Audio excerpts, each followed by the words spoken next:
Hello, thank you for visiting my channel today. If you are a returning subscriber, thank you for always trusting me. I am so glad that you keep me in mind. If this is the first time you're visiting my channel, perhaps through Google search or a friend recommended that to you, thank you so much. I really do appreciate you visiting me today. Um, for you to get the best out of my content, please, I would encourage you to click that subscribe button, like and share. um, you have the comment section. Please let me know what you think about the content, and I'm more than happy to connect with you and respond to your questions and concern. All right, so today I will be sharing with you one of the techniques that a Scrum Master could use in making sure and coordinating his or her Scrum team. One of the things I've realized, either by interacting with other Scrum Masters or by um, through my search, I realized that sometimes Scrum Masters do struggle in terms of how to uh, form their team, how to facilitate, and how to maintain a high performing team. In other words, there are times when a Scrum Master struggles in terms of um, moving team from one stage to the another in terms of their productivity. So today I'm going to share with you some of the techniques a Scrum Master could use in um, navigating such environments.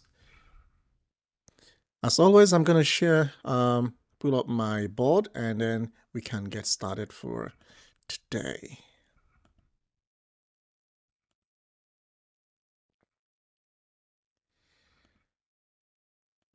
All right, so as always, we'll be taking a look at some of these techniques, and then I'll be explaining that. So the information you're seeing on my board right now, which I'm assuming you could see my board, is just I would say like a highlight while I will walk you through on the technique.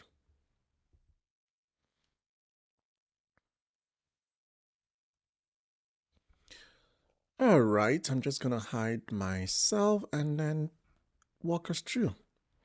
All right, so sometimes Scrum Master or even teams might not really know what to do, and they will rely solely on the authority or the influence of the Scrum Master in order to be able to perform very well. However, today I'm going to share with you what is called the Shu Ha Ri method. The Shu Ha Ri method is very unique in its own, but also could be applied in Scrum. The fundamental thing is, for some people, they think that Scrum is easy to learn, but at the same time, difficult to master, right? I mean, for some people, Scrum is all about the 5 Scrum events, the 3 Scrum roles, and the 3 Scrum artifacts. But is that all about Scrum, really? And Agile in general? However, moving forward, I've realized that there are things more than the 5 Scrum events, the 3 Scrum ceremonies, and the 3 Scrum artifacts. The Shu Ha Ri method is very fundamental in helping a Scrum Master coordinating and becoming high efficient with his Scrum team. What is the origin about the Shu Ha Ri method? Before we can go into its application or its applicability in Scrum, I just wanted to give us that background information so that you understand what Shu Ha Ri method is and how it could apply in Scrum. Well, as the name suggests, Shu Ha Ri is not English, it's a Japanese word, and it originates from a Japanese martial art called Aikido, right? Very unique. And in other words, it kind of exemplifies the stages of learning to mastery in becoming a master in martial arts. I mean, you move from one stage to another. I'm not into martial arts, so I'm just gonna give us that literal or fundamental meaning, and then we can see its applicability in Scrum. What is the original explanation behind this Shu Ha Ri? So, in my research, I have realized that the originator of the Shu Ha Ri is called Endo Sheshiro. Endo Sheshiro, in explaining the stages of learning to mastery, was able to coin this quotation, which we're going to look at it together, and then we can digest it, and then we can see its applicability in Scrum. According to Endo Shishiro Shihan, he said, "It is known that when we learn or train in something, we pass through the stage of Shu Ha Ri. These stages are explained as follows. In Shu, we repeat the forms and discipline ourselves so that our bodies absorb the forms that our forebears created. We remain faithful to these forms with no deviation. Next, in the stage of Ha, once we have disciplined ourselves to acquire the forms and movements, we make innovations. In this process, the forms may be broken and discarded. Finally, in Ri, we completely depart from the forms, open the door to creative technique, and arrive in a place where we act following what our heart, mind desires, unhindered while not overstepping laws." End quote. One thing that really stands out, excuse me, I'm going to take a little water here.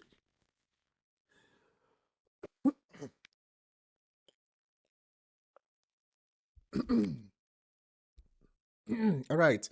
So one thing that, if we have to unpack, excuse me, if we have to unpack this big quotation, there are a lot of things we could get from there. One is the stages in the learning process. The second thing is the ability to be able to open our minds, or ability to be able to learn, right? So now let's see how these are applied in Scrum.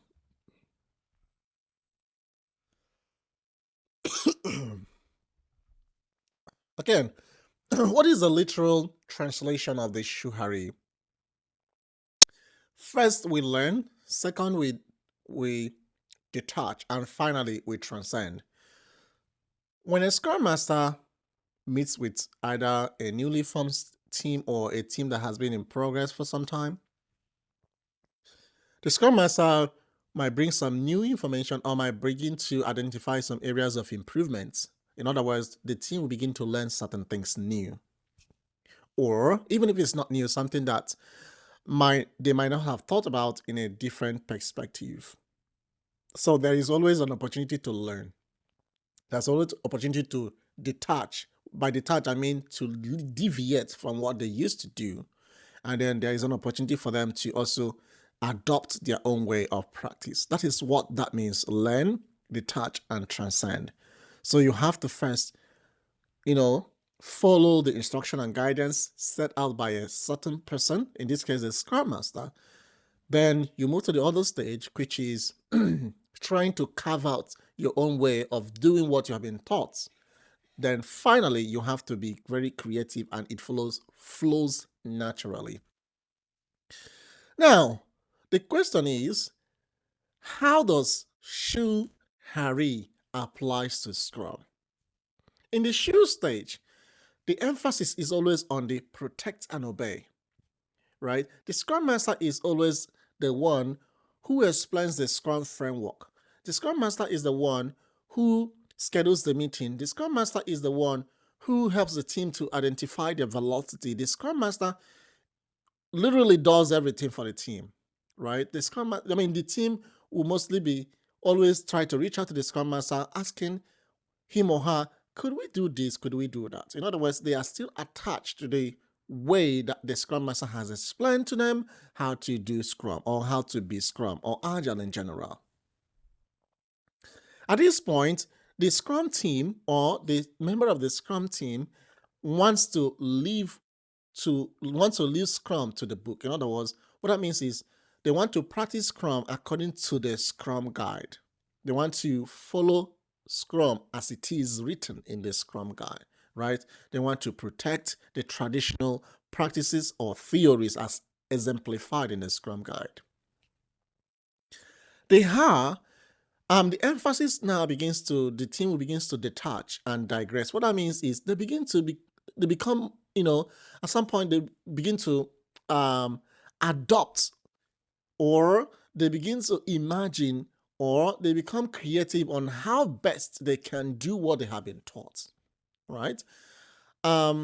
Let's say, for example, let's make an analogy here. You are, moving from point A to point B, and someone has been able to give you a tour from point A to point B, following a particular route.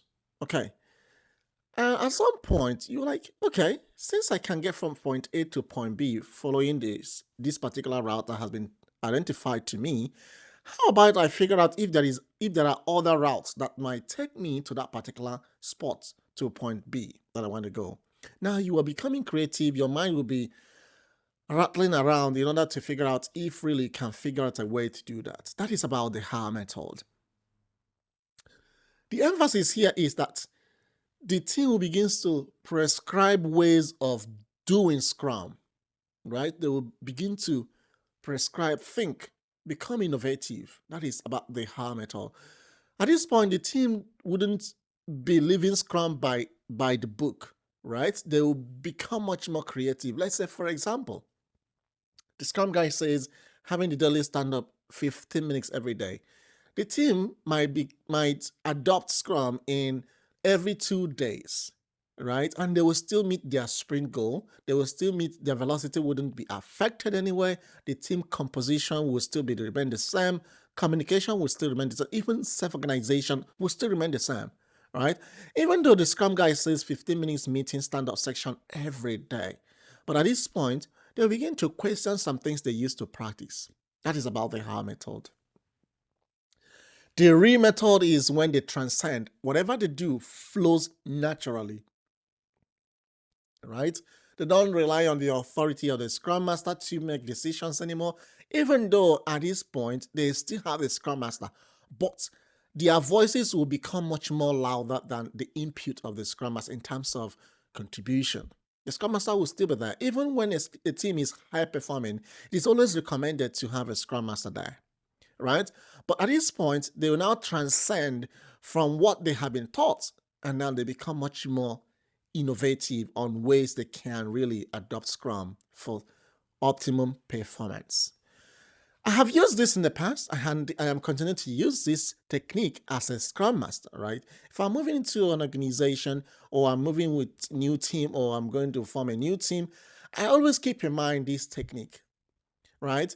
Using the 30, 60, and 90 days rule, at some point, I have to be able to begin to introduce some of these techniques so that my team members will begin to understand my approach to Scrum.